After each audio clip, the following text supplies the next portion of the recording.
అందరూ మంచోళ్ళే, అందరూ బాగానే రీతు ఆడుతుంది, సుమన్ సింగ్ ఆడుతున్నారు, అందరూ ఆడుతున్నారు, ఆడుకున్నానే ఉంటారు.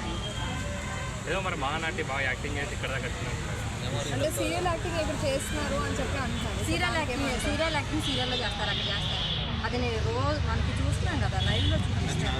ఒక 24 hours యాక్టింగ్ ఎవరు చేస్తారు? విడిపోయినాం బ్రో. ఫ్రెండ్స్ ఉంటారా? ఫ్రెండ్లీగా ఉండకూడదా? మీరు ఒక దగ్గర వర్క్ చేస్తారు, మీరు లేడీస్తో మాట్లాడతారా? మంచిగానే మాట్లాడతారు. అలానే ఓకే మేడం, ఇమాన్యుయల్ గేమ్ ఎలా అనిపిస్తుంది అసలు? యాక్చువల్ తను అన్ని విధాలుగా పర్ఫెక్ట్ అని అంటున్నారు అందరూ. నీ తల అవుతుంది మేడం దిశ. మరి ఇమాన్యుయల్ పర్ఫెక్ట్ ఉన్నప్పుడు తప్ప అయినా కావాలనుకోవాలి. అంటే నాకు మీరే అడిగారు కదా, ఒక లేడీగా ఈ సీజన్ మీద ఒక లేడీ తీసుకోవాలని నేను అది. సో ఇప్పుడు ఉన్న వాళ్ళలో ఎవరు స్ట్రాంగ్ అనిపిస్తున్నారు? మైక్ చేతిలో మైక్ కొంచెం పైకి పట్టుకోండి.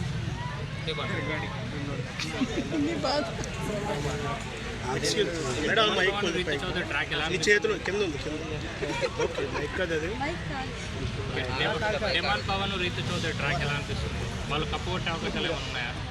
తప్పాలైతే కొట్టాం. ఓకే, టాప్ 5లో ఉండే అవకాశం ఏమైనా? ఉంటారు ఎవరెవరు ఉంటారు?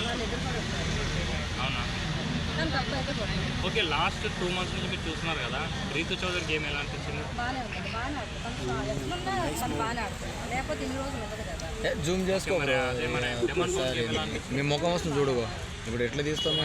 ఒక్కటే చెప్తా, బిగ్ బాస్ అంతవరకు వచ్చారంటే అది స్ట్రాంగ్ ఆడబట్టే వచ్చారు. ఇదైతే నేను కన్ఫర్మ్.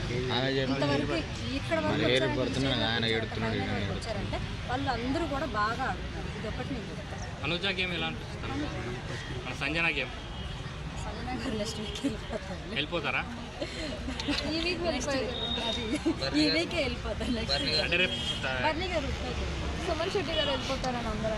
సుమన్ శెట్టి గారు సుమన్ శెట్టి గారు స్లోగా ఉన్న ఇన్ని రోజులు ఉండటానికి కారణం ఏంటంటే తను చాలా జెన్యున్గా ఉంటారు కాబట్టి అందరూ ఉండరాలి కాదు, సెన్సిటివ్గా జెన్యున్గా కొంచెం ఎలాంటి కుళ్ళు లేకుండా ఉంటాడు కాబట్టి. అంటే Bigg Boss main base entertainment కదా, అది లేదు కదా. ఎంటర్టైన్మెంట్ లేకపోయినా ఉన్నాడు కదా, అదే ఎందుకు ఇమాన్యుయల్ ఎంటర్టైన్తో ఉన్నాడు. ఏంటంటే ఇతని దగ్గర ఒకటి నచ్చింది అందరికి. సింపతి వాళ్ళు ఉన్నారంటారా మరి? సో నామినేషన్స్ ఎలా అంటే ఇప్పుడు ప్రతి ఒక్కరికి లోపల ఉన్న వాళ్ళకి సింపతి, ప్రతి ఒక్కరికి ఉంటుంది, ప్రతి ఒక్కరి మీద సింపతి. ఒకరు అనుకుంటారు, ఇద్దరు అనుకుంటారు.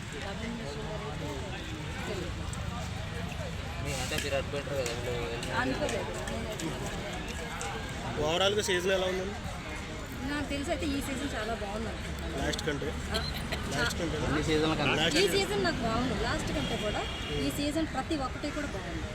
మరి బర్నీ గారు నిన్న రీతు చౌదరిని తోశాడు కదా, సో దాన్ని ఎలా చూస్తారు? గేమ్లో తోయకుండా ఎలా ఉంటారండి? గేమ్ అన్నప్పుడు అక్కడ ఉందే అది కదా, అక్కడ జరిగేదే గేమ్ కదా. అంటే గేమ్లో ఆడ మగ ఏం తేడా లేదు కదా. అంటే లాస్ట్ టైం బర్నీ ఏమో ఇష్టం వచ్చినట్టు మాట్లాడాడు సంజనతోనికి. ఆ తర్వాత ఈరోజు అమ్మాయిని చెస్ట్ మీద తగిలిచ్చాడు, చేయి కావాలని ఇట్లా దోశాడు. కావాలని ఎందుకు చేస్తారు? కావాలని ఎవరు చేయరు, మరి కావాలని జరగదు. బర్నీ గారు కూడా ఆడపిల్లలు ఉన్నారు, ఇది గుర్తుపెట్టుకోండి. ఆయన అలా ఉద్దేశం ఉన్నవాడైతే ఆయన అన్నయ్య అని నాన్న అని పిలవరు కదా. అంటే గౌతమ బుద్ధుని లెక్క అయిపోయారు అని చెప్పేసి అంటే టాప్ 5లో ఎవరెవరు ఉంటారు మేడం? ఇందాకే చెప్పాను సార్, టాప్ 5 ఐదుగురు పేర్లు. అనుజ ఉంటుంది, బర్నీ గారు ఉంటారు, రీతు చౌదరి ఉంటుంది, పవన్ కళ్యాణ్ ఉంటారు. ఓకే, వీళ్ళిద్దరి మధ్యలో టైటిల్ ఎవరికైనా ఒకటి వస్తా అంటే ఎవరు ఇద్దరు? నేనైతే అనుజ అనుకుంటాను. అనుజ కానీ సోల్జర్ పవన్. సోల్జర్ పవన్.